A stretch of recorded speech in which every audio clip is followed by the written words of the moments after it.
Yo, what's up guys, Buck here, and welcome to my Dead by Daylight tutorial series. I've been thinking about doing this for a while because, I play a lot of solo queue. I do play Switch with my friends here and there, but I do play a lot of solo queue, like on stream or just when I'm recording a lot of the times.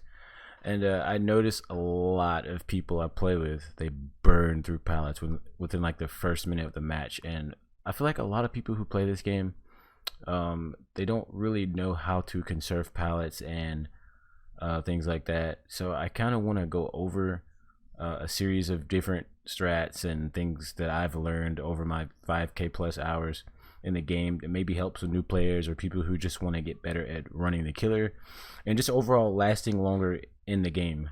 So today we're going to go over conserving pallets, and there's going to be a mixture of talking about positioning and looping too, but I don't want to go too detailed into that stuff yet. If possible, I like to ramble a lot, so we'll see.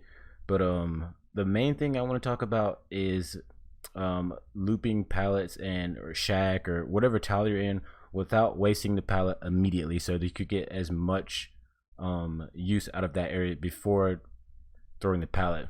The main thing with me, I feel like you should use the pallet as a last resort, depending on what killer you're playing against, and we're going to go into all that stuff too as we go along through the series. And we're going to talk about map awareness and positioning and all those things like I said, but we're going to do that as the series progresses. The main thing we're going to focus on today is conserving pallets. So we're going to get into that, and I'm going to show you guys a clip really quick, and then we're just going to go over it and I'll explain my thought process and why I do the things I do, so you guys can kind of understand what you should be doing and what you shouldn't be doing when you're getting chased at a certain tile. So let's go ahead and get into the first clip, and I will start explaining away. Alright, so to give you a little insight on what's happening really quick, we're just in the middle of a game on the Temple of Purgation. We have a survivor here, as you can see, that's in a cage, and we have Pyramid Head behind us, and then I'm going to explain why I do what I do, why I take the hit, and then we'll go into the chase. So right here, I'm going towards the cage, I'm going for the save, and I look back, I notice Pyramid Head's coming, so I start running back towards shack, and you'll notice here, at this point, there's really nothing I can do that will make me not take a hit unless I try to, do a 360 or just try to do any kind of juke to not get hit. But unfortunately, we get hit here. He comes out of his pause or cooldown, whatever, he still gets a hit, and I decide, since we have spine chill, we're still going to get that 6% vault speed. And usually if you've been running for a while, you're pretty comfortable with running while injured. And so I decide to loop him here, hopefully give people enough time or someone enough time to go get the save. And if you notice, I'm going around. Most survivors, they run through shack. If you've noticed, if you see an inexperienced survivor, most people are going to run through shack, whether they're injured or healthy, and they'll just throw pallet immediately. And one of the things you need to know about shack is that it is called God Pallet for a reason. This is one of the strongest loops in the game. And if you pay attention here, you're going to see how I run shack without throwing pallet immediately. And like I said before, it depends on which killer you're playing against on how long you can get away with running like this. But if you can capitalize on the killer making a lot of mistakes, you can make shack last for a very long time without even throwing the pallet. And depending on how many gens are done, you definitely don't want to throw shack at 5 gens or not even 4 gens, I recommend. But if you feel like you're about to go down and you don't think you're going to make it in time to throw the pallet, I would suggest going down, especially if it's 5 gens and basement's not here.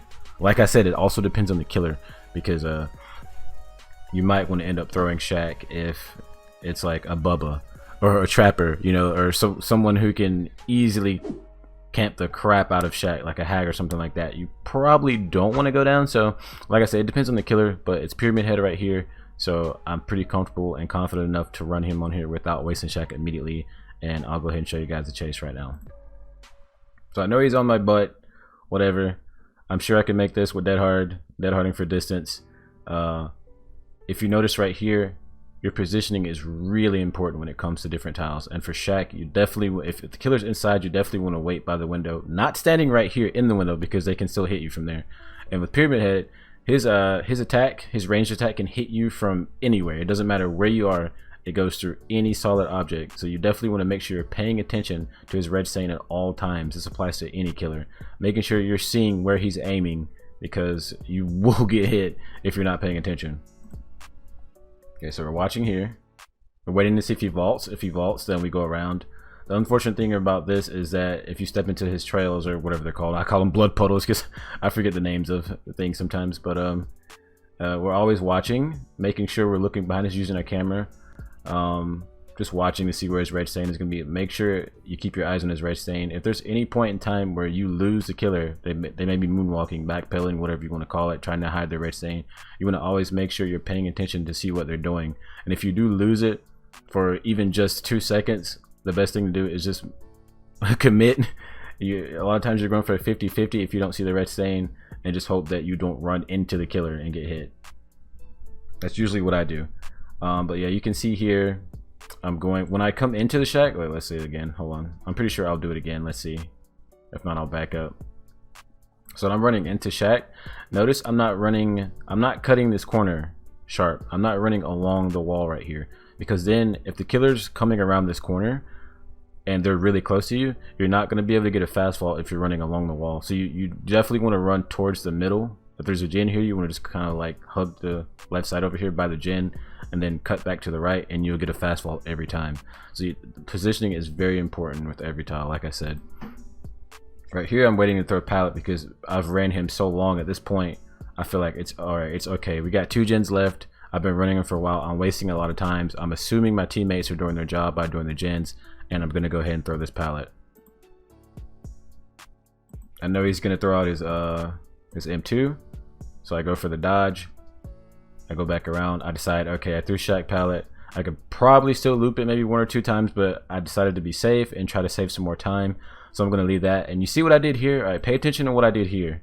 So we leave this. Hold on, I went back too far. Okay, so we leave shack, and we're running through here. It's important to know too where pallets spawn. Now there's RNG in the game. Sometimes you're gonna run through a certain area and there's gonna be a pallet there, and the next time you may run through a certain area and the pallet's not there. So it's helpful to know where pallets may spawn, not where they will spawn, because they're not always gonna spawn. But it's helpful to know when you start to get better at map awareness. When you see a certain tile, you know, okay, I know this tile, I know how to run this tile, I know the pallet spawns here all the time, or it may or may not spawn here. You'll know. But I run through here. And the important thing about this spot right here is that there's a pallet behind me, directly behind me, between the other side that looks like this. And I leave it there because the thing is, I don't want to dead zone this entire side of the map.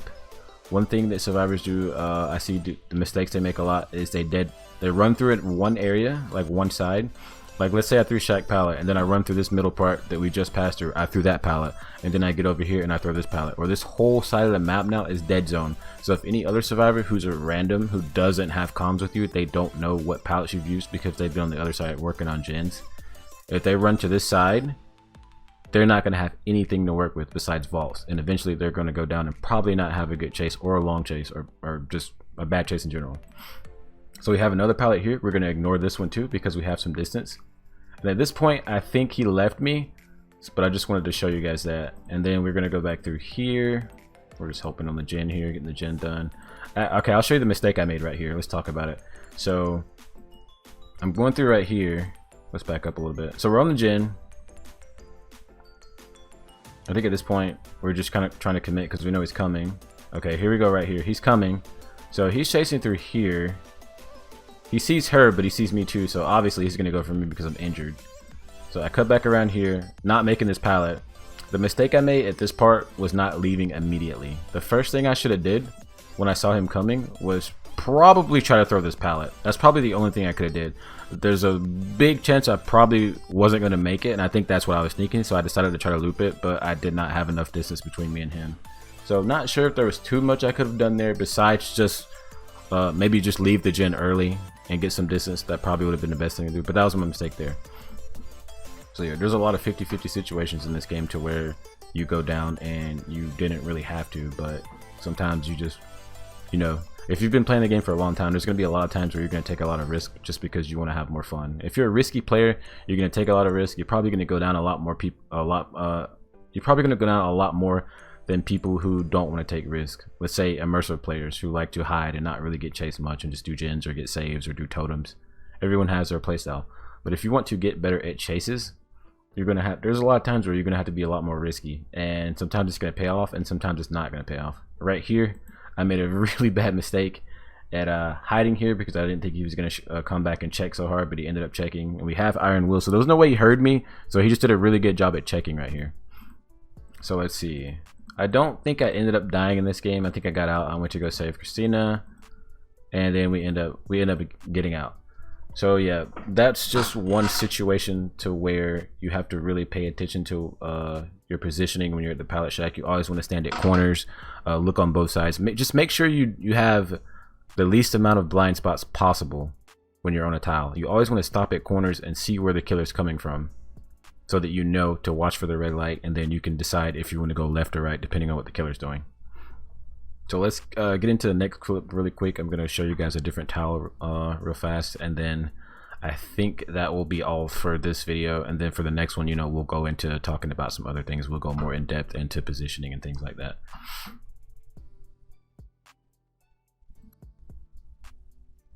Alright, so just really quick, we're into the next clip, and I want to show you guys just really quick. This is just a quick one for this tile. This is one of my favorite tiles to run.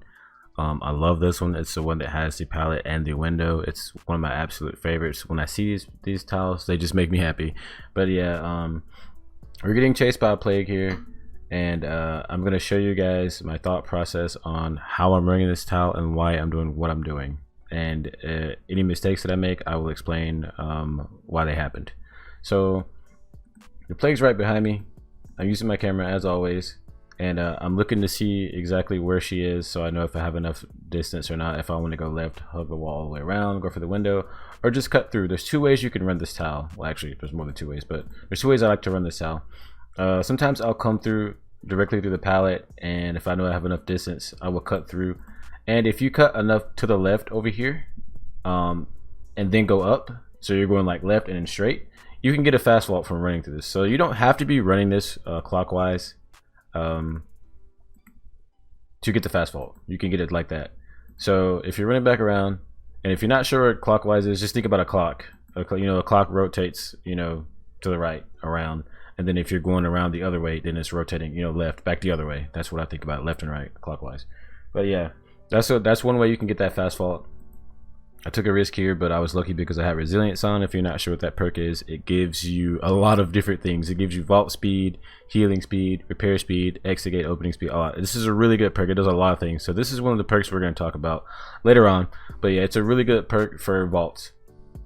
And so we're going back here. Notice how we're stopping. Notice how we're stopping it. Remember how I said we stop at corners in your positioning? So we're stopping at the corner to see which side her red stain is going to come from, because she could fake back, she could fake back. Depending on the experience of your killer, they're going to mind game a lot. Now if you're playing a less experienced killer, most of the time they're going to W key or hold their analog stick or whatever you're on. They're going to run it in one direction and just kind of try to bloodlust you down.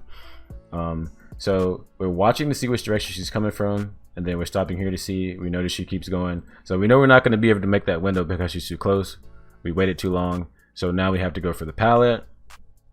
The mistake I made here was, I guess I was in the moment, I kind of forgot I had enemies necessary. At one point I think I actually could have picked this pallet up, but anyway, let's go on. She doesn't break the pallet, which is really good for us. If a killer doesn't break a pallet, this becomes a even more disgusting loop.